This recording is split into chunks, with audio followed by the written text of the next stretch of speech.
बिस्मिल्लाहिर्रहमानिर्रहीम अस्सलाम वालेकुम। Welcome to our YouTube channel. आज हम मिस्टर चिप्स के चैप्टर नंबर 3 को डिस्कस करने वाले हैं। पिछले चैप्टर में हमने लास्ट पॉइंट जो पढ़ा था वो रिटायरमेंट का पढ़ा था कि मिस्टर चिप्स जो थे वो 1913 में रिटायर हो गए स्कूल से। अब उनकी जो स्कूल लाइफ जो गुजर गई, अब रिटायरमेंट भी हो गई। अब उनकी रिटायरमेंट के बाद की ज़िंदगी के बारे में आज हम डिस्कस करने वाले हैं। तो मिस्टर चिप्स जो थे वो उनका सबसे पहले तो ये हम देख लेते हैं चैप्टर के अंदर हमें जो बताया गया है वो उनके रूम और उनके हाउस के बारे में बताया गया है। तो मिस्टर चिप्स जो थे वो रिटायरमेंट के फ़ौरन बाद ही मिसेज़ विकेट के यहाँ रहना शुरू कर दिया था। तो मिसेज़ विकेट का जो घर था वो करीब ही स्कूल के बिल्कुल ही करीब पड़ता था। मतलब एक मतलब रोड क्रॉस करके ही मिसेज़ विकेट का घर था। तो मिसेज़ विकेट का जो घर था वो ऐसा कह लें कि बिल्कुल ऐसे अगली सा घर था, बुरा-सा, पुराना-सा काफ़ी, मतलब जो बिल्कुल ही अट्रैक्टिव नहीं था ये घर, ठीक है? नॉट अट्रैक्टिव, अगली-सा घर, ठीक है? मतलब खूबसूरती बिल्कुल भी नहीं थी। आप ये तस्वीर में देख रहे हैं, ऐसा ही कुछ मंज़र था उस घर का। तो अब मिसेज़ विकेट कौन थी? मिसेज़ विकेट जो थीं वो थीं लाइन रूम इंचार्ज थीं, ठीक है? ब्रूकफ़ील्ड स्कूल के अंदर। और इस इनके ही घर में मिस्टर चिप्स जो थे अपनी रिटायरमेंट के बाद आकर रहे थे। अब चिप्स के रूम के बारे में हम बात करते हैं कि मिस्टर चिप्स जो थे उनका रूम कैसा था, ठीक है? क्योंकि एक अगली सा नॉन अट्रैक्टिव सा घर था मिसेज़ विकेट का, तो उसमें उनका रूम भी था मिस्टर चिप्स का। तो वो कैसा था? चिप्स का रूम बहुत ज़्यादा छोटा था, बिल्कुल कंजेस्टेड सा, स्मॉल सा, ठीक है? लेकिन क्या था कि कंफर्टेबल था काफ़ी, बहुत ज़्यादा मिस्टर चिप्स के लिए।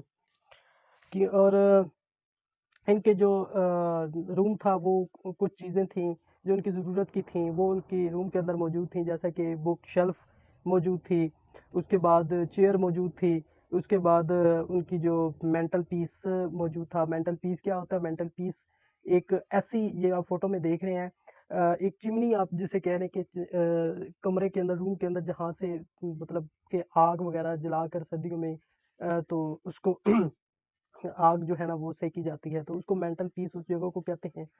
उसके बाद उनके जो रूम के दीवारों पर फ़ोटोज़ लगी हुई थीं, जैसा कि आप ये देख सकते हैं इस फ़ोटो के अंदर। तो उसके बाद इनके जो रूम के अंदर हिस्ट्री बुक्स पड़ी होती थीं, उनके लेटर्स पड़े हुए थे, उसके बाद डिटेक्टिव नॉवल जो अक्सर वो पढ़ा करते थे।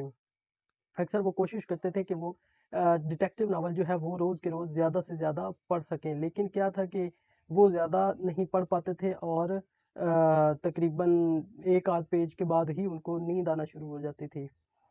उसके बाद हम बात करते हैं मीटिंग विद न्यू बॉयज़। मतलब अब रिटायरमेंट हो गई है, अब रिटायरमेंट के बाद वो क्या करते थे, जो भी नया स्टूडेंट्स, जो भी जितने भी नए स्टूडेंट्स ब्रूकफ़ील्ड के अंदर आते थे, दाखिला लेते थे, एडमिशन लेते थे, तो वो उनके साथ मुलाकात किया करते थे, या खुद भी ब्रूकफ़ील्ड स्कूल चला जाया करते थे या फिर उनको बुलवाया करते थे। तो उनमें एक स्टूडेंट था ब्रैंकसम नाम का। तो वो जब आया तो उनसे उनसे पूछा उसने, मिस्टर चिप्स साहब ने ब्रैंकसम से, क्योंकि वो अक्सर क्या करते थे, जो भी नया बॉय आता था, जो भी नए स्टूडेंट्स आते थे, तो उनसे पहले यही बात पूछते थे कि आपके कोई भी रिलेटिव, चचा, मामा, जो भी है, पापा वगैरह, पास्ट में ब्रूकफ़ील्ड में पढ़ते थे कि नहीं पढ़ते थे। तो उनमें एक स्टूडेंट जो था वो एक ब्रैंकसम था। तो उसने बताया कि मेरे चचा जो थे कॉलिंगवुड, ठीक है? वो पढ़ते थे यहाँ पर। वो कॉलिंगवुड जो थे वो अब मेजर थे आर्मी के अंदर, ठीक है?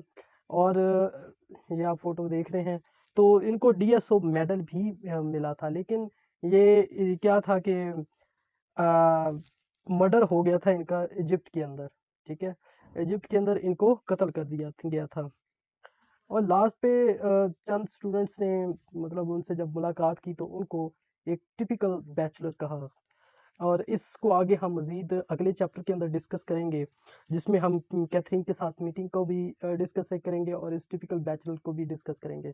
तो तब तक के लिए अल्लाह हाफ़िज़। Thanks for watching our video. Please subscribe our channel. Thanks. खुदा हाफ़िज़।